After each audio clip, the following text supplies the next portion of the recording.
Today's parable is the story of the wise and foolish builders, and it comes from Luke 6, starting at verse 46. It says, "Why do you call me Lord, Lord, and not do what I tell you? Everyone who comes to me and hears my words and does them, I will show you what he's like. He's like a man building a house who dug deep and laid the foundation on the rock. When a flood arose, the stream broke against the house and could not shake it, because it had been well built. The one who hears and does not do them is like a man who built a house on a ground without a foundation.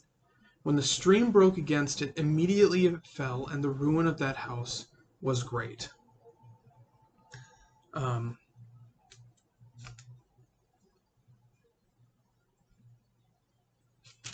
Okay.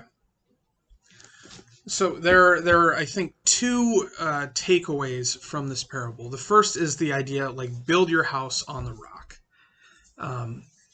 Build your house on Christ. And I think this is critical, obviously. Because if we build on anything else, it's destined, it's subject to failure.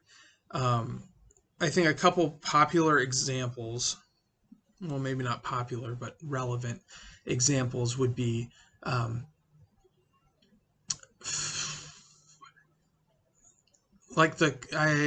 think I'm using this term correctly, the cult of personality, right?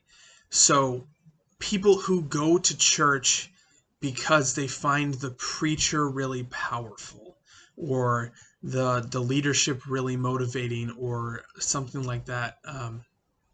It's like if your faith is built on a leader or on a specific church rather than on Christ himself,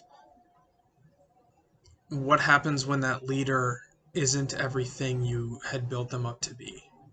Or what happens when that church comes on hard times? Or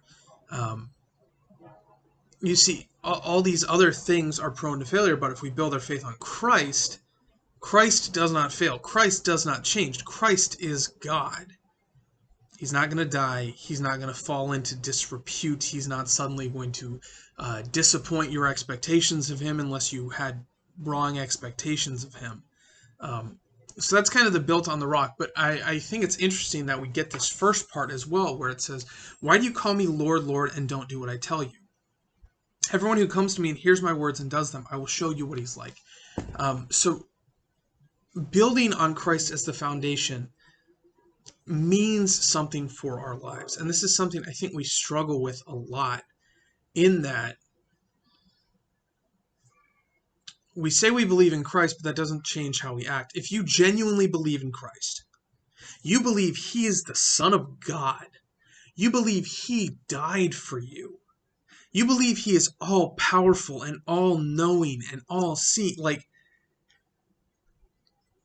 and he tells you, hey, do things this way, this is good for you to do, and you say, no, I'm going to do it a different way.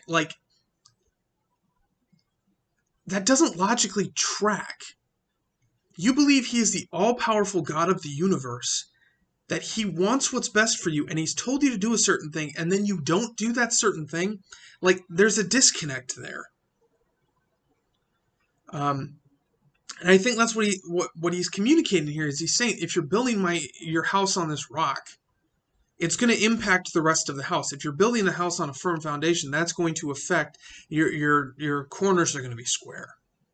Your floors and your walls are going to be level. You're going to be well constructed. But if you're built on shifting sand, then the house is going to change and fluctuate with the wind, with the weather, whatever. So I think this parable, it tells us to ground our lives on Christ, but more than that, it says that's going to impact how we build our lives. And I think that's a important thing. So with that, brothers and sisters, go in peace, serve the Lord. Thanks be to God.